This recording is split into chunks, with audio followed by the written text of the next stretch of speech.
m'appelle Moussoukoro Diop, jeune femme sénégalaise. J'ai fait toutes mes études au Sénégal, comme j'ai l'habitude de le dire, de le mentionner. Je suis très fière de dire que je suis un pur produit du Sénégal. Et j'ai beaucoup appris aux côtés de mes profs, de mes enseignants, de mes camarades, de mes amis. Et voilà, le Sénégal dans le cœur, même si on n'a plus l'occasion d'y rester beaucoup, mais on amène le Sénégal avec nous partout dans le monde.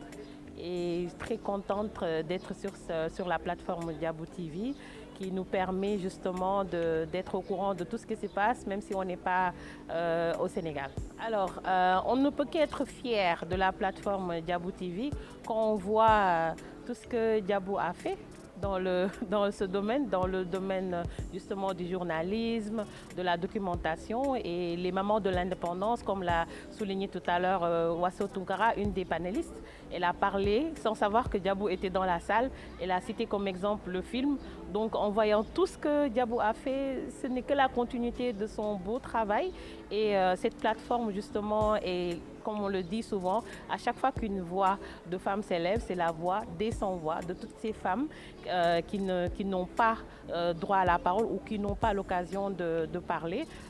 Voilà, Diabou TV nous permet de passer des messages, de toucher toutes ces populations, de sensibiliser aussi sur les thématiques qui sont chères à toutes les femmes, renforcement de nos capacités, nous donner la voix, sensibiliser sur beaucoup de problèmes, mais aussi encourager les plus jeunes à épouser ce métier ou bien à s'en inspirer, parce que justement, il n'y a pas que le journalisme sur la plateforme, il y a énormément de thématiques, énormément de sujets qui parlent de toutes ces femmes inspirantes, de toutes leurs actions qu'elles font dans le monde entier. Et justement, c'est très important d'avoir cette documentation. Je répète encore une fois, le beau travail qu'elle a fait avec les mamans de l'indépendance qui m'a personnellement aidé à mieux connaître tous ces combats bien avant qu'on soit né, que ces femmes ont mené et qui ont conduit à l'indépendance. Alors Banel et Adama, comme tout le monde l'a vu, c'est une belle histoire d'amour, même si, comme on le dit, comme toute histoire d'amour, il y a beaucoup de parasites autour,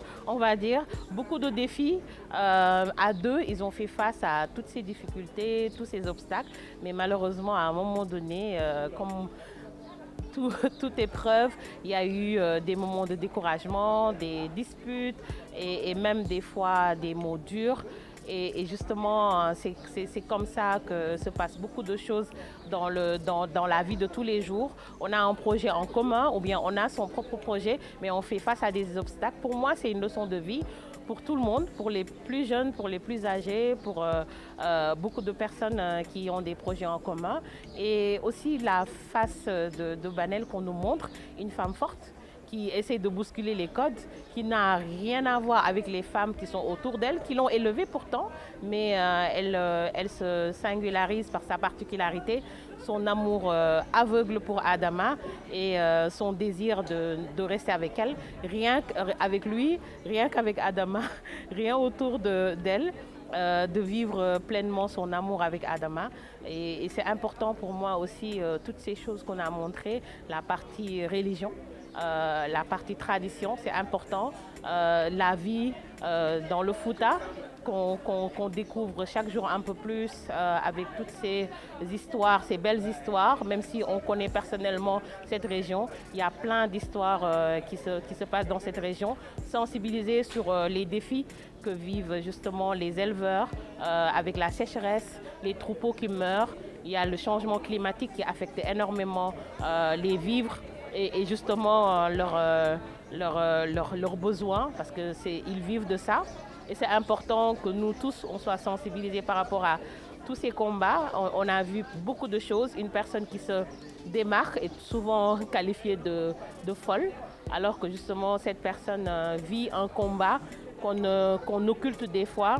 On ne se soucie pas trop de ce que Banel vit mentalement. Sa santé mentale est importante, mais on voit qu'une rebelle qui ne veut rien voir d'autre sans pour autant voir toutes les blessures qu'elle a eues. Donc c'est important, il y a eu beaucoup de leçons dans ce film, et aussi on remercie énormément Ramata Toulaye et toute l'équipe d'avoir justement sensibilisé sur tous ces mots, mais aussi d'avoir donné une place importante à la maman, aux imams, parce que la tradition est importante et on vit de la tradition qui nous accompagne.